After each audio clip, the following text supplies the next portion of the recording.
Welcome, everyone. Welcome, lambs, to a new Mid-Week Wednesday rant.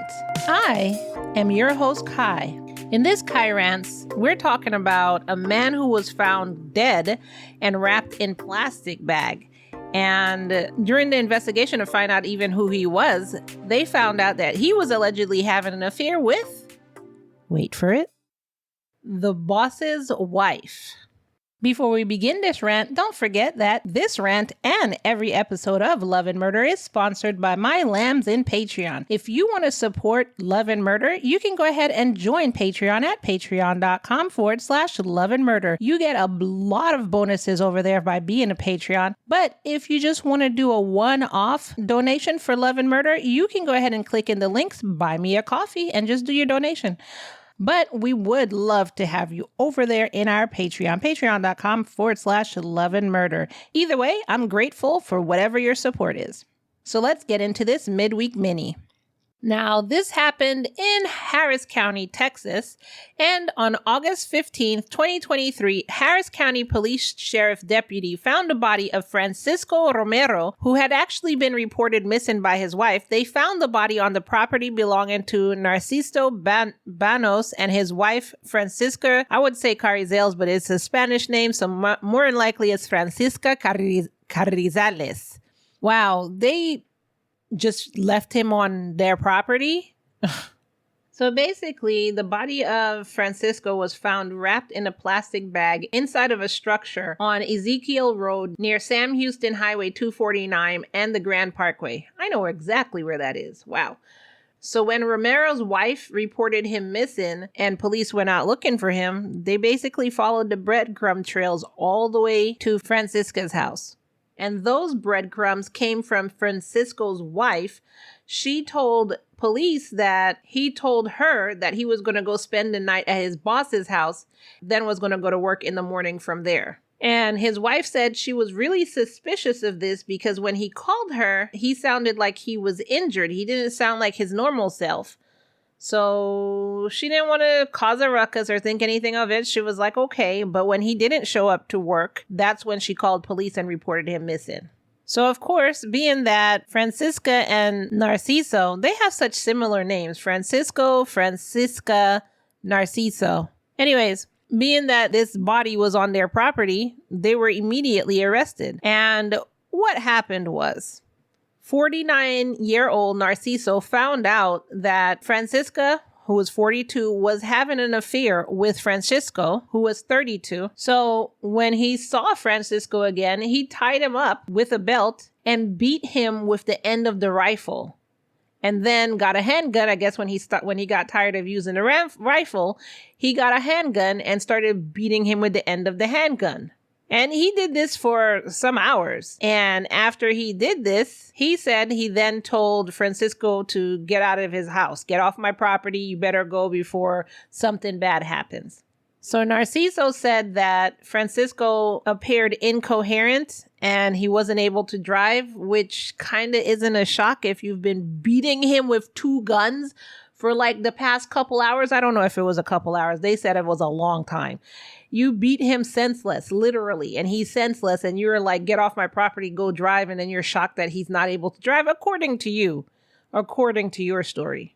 So then he said that because Francisco couldn't even make sense of anything because he probably has brain bleed, if this is a true story, he said, hey, can I sleep at your property? And Narciso said, let bygones be bygones. Of course you could sleep here. I'm really worried about you. You seem to be bleeding and have two black eyes. I think you should sleep here. Yeah, definitely. And Narciso said that him and Francisca then tried to give him dinner, like they tried to feed him food. He couldn't eat the food, so he tried to give him a Slim Fast and an energy drink through a straw, but it just leaked through his mouth. Are we supposed to believe this story? You beat the shit out of him and then you tried to feed him and house him and clothe him and nurse him back to health? Is this the story that you're asking us to believe? I mean, please, you could have come up with a better story. You could have come up with something else. Anyway, so according to your story, you beat the snot out of him, then was shocked that he couldn't speak, drive, or even knew his whereabouts.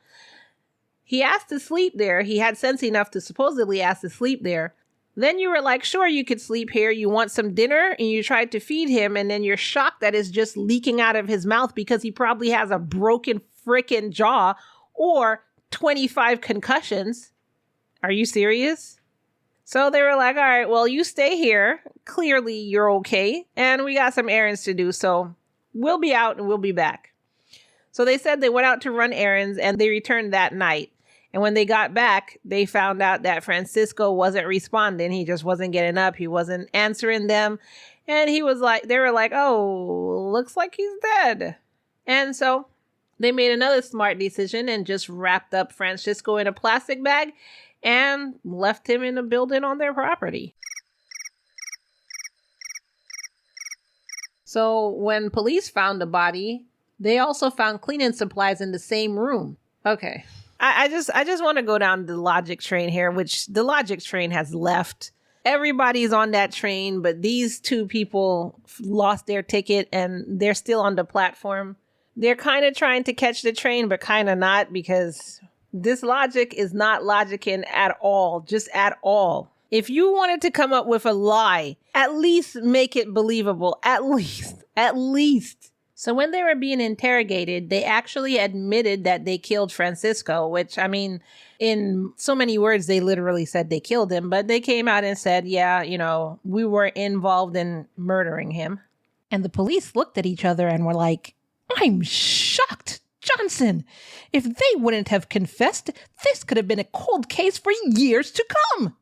So they were arrested and both were charged with felony murder, aggravated kidnapping, and tampering with evidence of a human corpse. A bond was set at $600,000 for Narciso and $500,000 for Francisca. And they both asked for court-appointed attorney. Also, the thing is, neither one of them is a U.S. citizen. So I don't know what's that going to look like. Are they going to be deported back to their country, or are they going to be kept here in jail? I wonder how that works. During their initial court appearance, Francisco's wife actually said that she had called Narciso to ask him where her husband was, since her husband wasn't answering the phone. And he told her that her husband had been having an affair with his wife. And, I found this out and I pistol whipped him. And he then, after I finished with him, I roughed him up and told him stay away from my wife and everything. And he left the property and I don't know where he is. So that's my story. And I don't know, maybe you need to be angry at your husband for sleeping with my wife. So then Francisco's wife called Francisca and asked her, look, is he with you? Where's my husband? I can't find him anywhere. He's not answering his phone. And Francisca said, you need to pick up your husband's last paycheck. Also, your husband's truck is still on our property, so you need to come and pick it up on Monday. And it was like, why do I need to come pick up his paycheck? We do direct deposit. And your husband said that my husband had left, so why is his truck still on your property? So all of this obviously made her suspicious, and that's when she called the police. Now, like I said, their bond was set at $600,000 and $500,000, but the property that the body was found on is worth $1.5 million, which means they could put up collateral and bond out. Now, for some reason, let me say this first. Narciso had been in Houston for about 30 years, and he had an electrical business. And Francisca actually worked for him in that business as a secretary. And clearly they made a lot of money. So why couldn't you have taken some of that money and apply for citizenship? And also, why couldn't you have just divorced your wife or tell her move on? Or if you didn't want to share your money or whatever, get over the fact that she cheated, whatever. Instead of deciding to kill this guy and ruin your entire life. And the lives of your 3 children, by the way. They have 3 children, an 11-year-old, a 12-year-old, and a 23-year-old. So now more than likely that 23-year-old is going to be responsible for raising your 11 and 12-year-old. In every rant, it always goes back to, why couldn't you just make a rational decision? You thought that beating this guy within inches of his life for having an affair with your wife was the right way to go. However, you didn't blame your wife. I'm not saying you should have beat her, but you didn't blame your wife. You should have fired him, kicked her out, kept your children, apply for a divorce, apply for custody citing, but then you would have had to show that you were not a U.S. citizen. But then again, you're making so much that you can afford $1.5 million property and you didn't apply for your citizenship. Now, again, I'm saying this just based off of what I'm seeing here. He might have applied for his citizenship and been denied and then been like, well, screw it, I'm just going to stay here. I don't know. But either way, obviously you made very good business decisions and very poor life decisions. And now your family and his family, because he probably has children too. I don't know. The article didn't say if he has children. But now a bunch of people are paying for you and your wife's bad decision. And your wife is just walking beside you, hand by hand. Yeah, we're a strong couple. And she cheated on you too. Why was it only his fault? She's the one who's literally with you. He has no loyalty to you. He's just some guy. So why was it him that you went after? Again, not saying that you should beat your wife. I'm just wondering, why was it him that you went after and your wife was scot-free? You should have divorced her, kicked her out, something. She's the one who broke the trust of the marriage, not him. Anyway, do y'all know what happens when someone who's not a citizen of the country commits a crime in said country? Do they then stay in this country and go to prison here, or do they get deported and go to prison in their country? I have a feeling they stay in this country and just go to prison here, but I'm not sure. Anyway, let me know in the comments below. That's all I have for you for this Kai Rants, and I'll see you in the next rant. Bye.